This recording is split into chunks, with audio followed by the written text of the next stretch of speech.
Road નિર્માણમાં 120 કરોડ રૂપિયાના ભ્રષ્ટાચારનો પર્દાફાશ કરનાર છત્તીસગઢના બીજપુરના જિલ્લાના યુવા પત્રકાર મુકેશ ચાંદ્રકરની નિર્દયતાથી હત્યા કરવામાં આવી છે.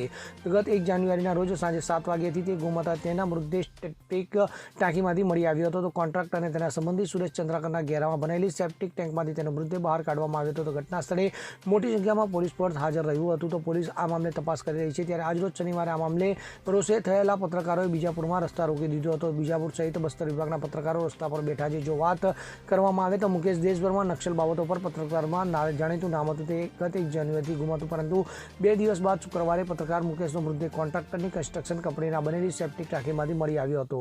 તો ઉલ્લેખનીય છે કે મુકેશે થોડા દિવસ પહેલા ભ્રષ્ટાચારનો પર્દાફાશ કર્યો હતો. તો છત્તીસગઢના મુખ્યમંત્રી વિષ્ણુદેવ સાંઈએ પત્રકારની હત્યા પર શોક વ્યક્ત કર્યો છે. Bureau report CN24 news. હવે જુઓ દેશ દુનિયાની તમામ ખબરો તમારી આંગળીના ટેરવે.